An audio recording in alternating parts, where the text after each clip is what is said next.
Hello everyone, welcome to Study Tube. छोटा packet बड़ा धमाका। छोटा पैकेट इसलिए क्योंकि वीडियो जो है काफ़ी छोटा है, और बड़ा धमाका इसलिए क्योंकि यहाँ से सवाल जो है रेलवे ग्रुप डी 2022 में इतने पूछे गए हैं कि क्या बताऊँ कितने पूछे गए हैं। ठीक है, सारे सवालों को मैंने देख लिया हुआ है जो ग्रुप डी 2022 में आए हैं, और बहुत ज़्यादा सवाल पूछे गए हैं, बहुत ज़्यादा सवाल जो है रिपीट हुए हैं इस टॉपिक से, और ये काफ़ी इम्पॉर्टेंट टॉपिक भी है, एक बहुत ही महत्वपूर्ण टॉपिक भी है अपने आप में। तो जो मैं आपको बताने जा रहा हूँ, इन सारे पॉइंट्स को आप अच्छे से याद रखें, रट कर रखें, क्योंकि एग्ज़ाम में अलग अलग एग्ज़ामों में भी यहाँ से खूब सारे सवाल पूछे जाते हैं।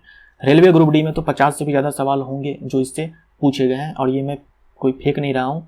जब आप देखेंगे उन सारे प्रश्नों को तब आपको समझ में आएगा, क्योंकि ये जो टॉपिक है ये क्लास 10th का है, और रेलवे ग्रुप डी 2022 में क्लास 10th से ही सवाल पूछे गए थे।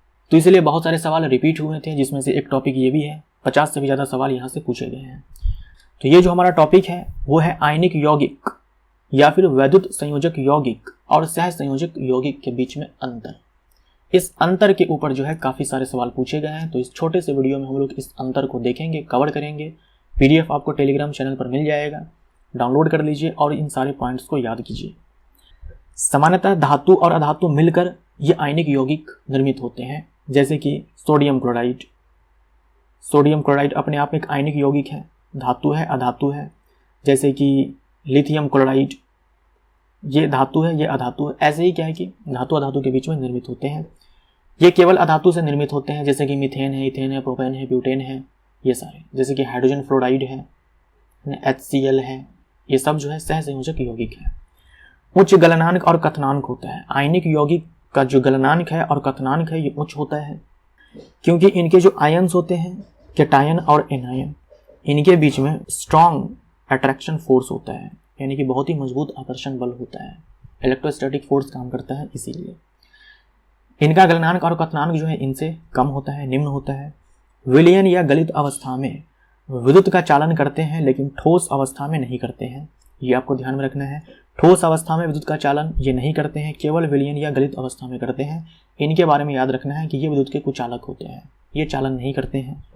विद्युत एवं ऊष्मा के सुचालक होते हैं, ये विद्युत एवं ऊष्मा के कुचालक होते हैं। इलेक्ट्रॉन के पूर्ण स्थानांतरण से निर्मित होते हैं। यहाँ इलेक्ट्रॉन का पूर्ण स्थानांतरण होगा। मैं अगर धातु हूँ, आप अगर अधातु हैं, तो मैं आपको इलेक्ट्रॉन पूरा का पूरा दे दूंगा। पूरा मतलब ऐसा नहीं सब खाली कर दूंगा। जो बाह्यतम कोश में इलेक्ट्रॉन होंगे वो मैं आपको पूरा निकाल करके दे दूंगा, और आप उसको पूरा एक्सेप्ट कर लेंगे। लेकिन इसमें क्या होगा, साझेदारी। ना तो मैं पूरा दूंगा आपको, ना ही आप पूरा लेंगे मेरे से। दोनों कोई काम चलाएंगे। जैसे एक कमरा में 2 लोग रहते हैं, दोनों एक कमरा को शेयर करते हैं, दोनों अपना काम चलाते हैं। वैसे ही जैसे हाइड्रोजन है, हाइड्रोजन के बाह्यतम कोश में 1 इलेक्ट्रॉन, और फ्लोरीन के बाह्यतम कोश में 7 इलेक्ट्रॉन। फ्लोरीन को 8 इलेक्ट्रॉन पूरे करने हैं बाह्यतम कोश में, तो ये हाइड्रोजन के इलेक्ट्रॉन से काम चलाएगा। और हाइड्रोजन को बाह्यतम कोश में 2 इलेक्ट्रॉन चाहिए होते हैं, तो ये फ्लोरीन के इलेक्ट्रॉन से काम चलाएगा। देगा कोई नहीं एक दूसरे को पूरा पूरा, लेकिन इसमें क्या है कि कंप्लीट ट्रांसफर हो जाता है। सोडियम के बाह्यतम कोश में 1 इलेक्ट्रॉन होता है, ये निकाल कर दे देता है किसको, क्लोरीन को।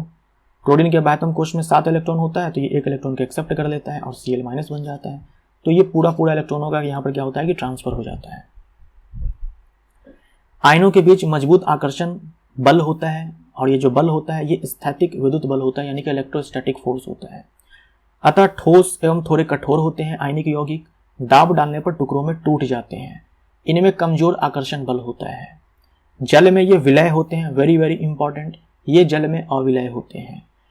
पेट्रोल केरोसिन में ये अविलय होते हैं, यानी कि जो कार्बनिक विलायक होते हैं इनमें ये आयनिक यौगिक नहीं घुलते हैं, लेकिन जल में घुलते हैं। और इसका ठीक विपरीत हो जाएगा इसमें, कि ये कार्बनिक विलायक में तो घुलते हैं, जैसे कि पेट्रोल केरोसिन ये सारे हैं इनमें, लेकिन जल में नहीं घुलते हैं। ये सारे एग्जाम्पल्स हैं कुछ, और इनके एग्जाम्पल्स जैसे कि एल्केन, एल्कीन, एल्काइन, बेंजीन इत्यादि ये सारे। तो बस ये सारे अंतर हैं कुछ जो आपको ध्यान में रखने हैं, इसको याद करके रखिए, ये बहुत ही ज़्यादा इंपॉर्टेंट है। तो हो गया, छोटा पैकेट बड़ा धमाका यहीं पर समाप्त होता है। Thank you so much.